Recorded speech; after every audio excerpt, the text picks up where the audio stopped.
Some fans buy comics every month, some wait for the trades. But there's this belief out there that trade waiting is bad or somehow betraying your comic shop. But is that true? I mean, isn't a fan just a fan? Let's talk about it.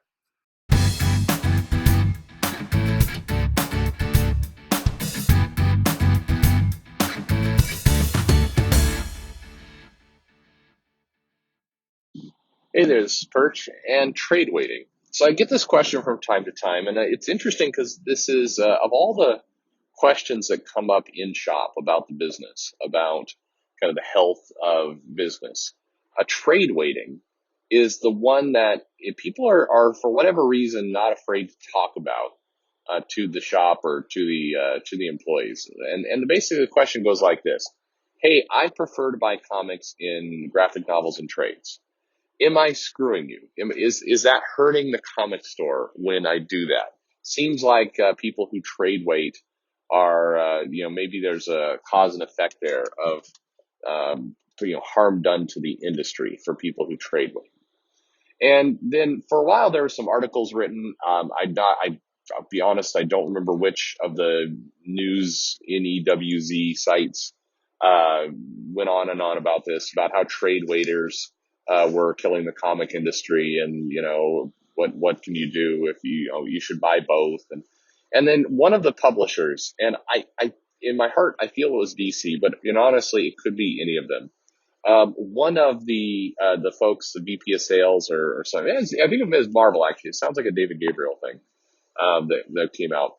The comment was basically made of, "Hey, true fans buy the floppies and the trades because trade waiting can hurt a title's ability to keep going." And I'll explain that in a moment. But so what you should do is buy both. And I mean that's a very I remember some people getting angry over that comment, of like, how dare he make a comment like that? Well, I mean, when you're involved in sales, it's like, is it that surprising? Your message is, hey, you should buy two things. I mean, instead of one. Of course.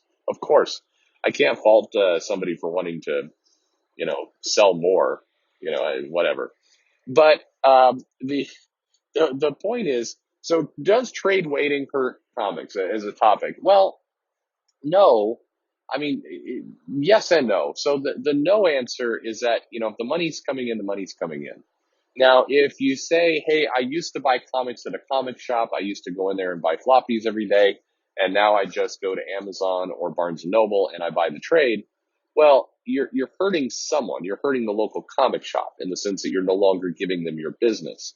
You're not necessarily hurting Marvel. I mean, Marvel's getting the money one way or another.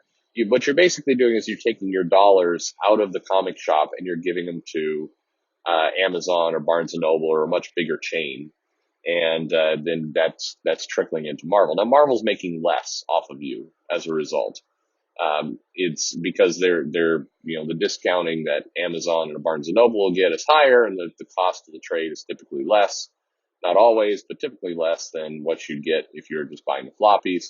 So, but all things considered, what you're doing is you're just moving your dollars from one place to another. The comic business will still survive. And, if more people start to consume things in trades, then, more of the business and the writing and other things will go to trades. Like the industry will self-correct, and, life will move on and keep going. But, definitely comic shops hurt in that model. The other thing this always surprises me when somebody asks me this is, don't the comic shops get the same level of discount as, say, Barnes and Noble? Well, no, on multiple fronts. So first off, the comic shop, if they're ordering a trade, they're going to get, 10 copies of a trade paperback. Barnes and Noble will order, 40,000 copies, and then they'll distribute it to all their stores. So which one do you think Marvel likes better? I mean, of course, Marvel's going to like the bigger order. That's how they make their money and their profit. And so if you're ordering more copies, you'd get a bigger discount. Now, once a retailer brought this up during one of the retailer summits, and the response from the publisher was the most obnoxious, true, but incredibly obnoxious answer. And the publisher basically said, well, if you want, if you want those kinds of discounts, order 40,000. Yeah, no kidding. Thank you. But Generally, trades are, I mean, they're, first of all, they're a fact of life. They're obviously a growing market. It represents, and part of it is if you're going to spend money on a comic, it's going to be a lot more palatable if you're doing it at, 12 to $20 and you're getting a bunch of comics rather than $5 for a much smaller comic. And there's a general sense of kind of binge watching. I mean, some of that translates to comics. You don't want to wait, 30 days, 60 days, and if it's doomsday clock, like half a year, you don't want to wait that. So you just wait for the trade and you pick it up that way. The negative to trade waiting, and I think the fact of life is a lot of people who trade wait don't buy the trades. So it's kind of one of those things of you read a news story, you see a post on social media, you do something, and it's like, oh, I'm interested in that story, I'd like to check it out. And then you say, but I'll wait for the trade, and the trade's going to be 4 to 5 months from now. There are lists, like you could put things on watch on Amazon and other places where once it becomes available, then it will notify you. But not a lot of people use those services; they're not well known. And so the reality is, what catches your attention in a news story or in a social media post or a podcast, whatever, come 4 months later, you probably have forgotten it. You've moved on with your life. You've done other things. And so you don't ultimately buy the trade. So that's one area where trade waiting has impacted comic sales, is that if you're in a comic shop, it's like, oh, this issue looks interesting, I'll pick it up. You pick it up in that moment. And once you've bought part one, you're more likely to buy part two, three, and four, just for the collector sense, the completion sense. But if you wait for the trade, you may change your mind. There's a million little factors that can go into your life, your own personal finances, or maybe you read another news story and the team botched the ending, or what have you. It doesn't go anywhere. A classic example, I think, we will see play out with Doomsday Clock, and that is a lot of people were trade waiting, and that was, we're going on 2 years, and the excitement of that event, that series, has definitely dwindled. So the people who've been trade waiting, are they going to then run into the stores and buy it? Like, you know what? Oh yeah, I did wait for this. I'll pick it up. Well, I mean, Jeff Johns, Gary Frank are a powerhouse team. So that's going to bring its own allure and it's going to bring people to the table. But guaranteed, there's going to be some folks who got so dismayed or, so irritated by the long, long wait that they lost interest in the story.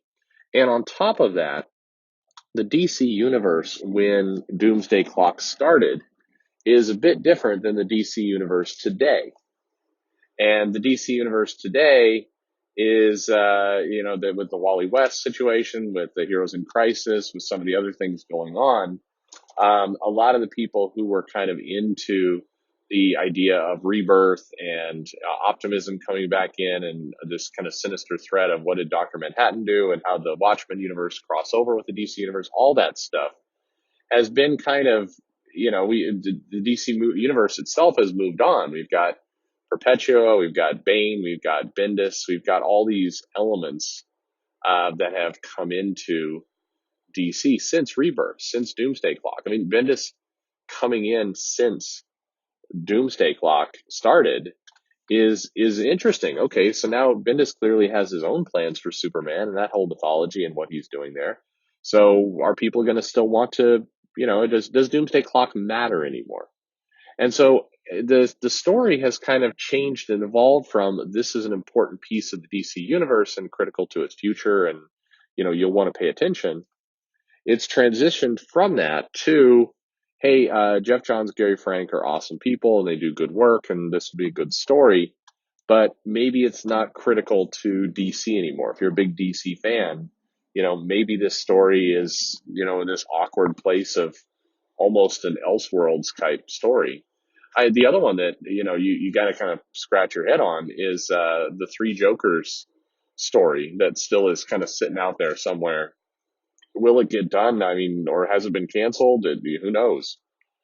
It's hard to imagine that story going forward now with the Batman Who Laughs and all the changes that have been made and everything else. It's just hard to kind of picture that's even going to happen. But anyway, so trade waiting, I'm not up in arms about trade waiting. I always, whenever somebody says, oh, I'll pick it up in trade, I always give it a 50-50 shot that the person actually will. Like I said, I think, saying you're going to wait for trade and then actually picking up the trade are two different things. So, but the reality is the industry needs to sell different comics to different consumers and different types of products. And trades are a product. A collection is a product, and it's different than floppies. And so if you have a robust floppies market and a robust trade market, that's good for the industry. It's good for everybody. But you know, I think that there's I think that there's a bit of a too positive, glass half full kind of feeling where graphic novels and trades have been concerned over the last couple of years. A lot of people have pointed to numbers where they say, "Oh, look, the graphic novels numbers are up, and those things are really selling."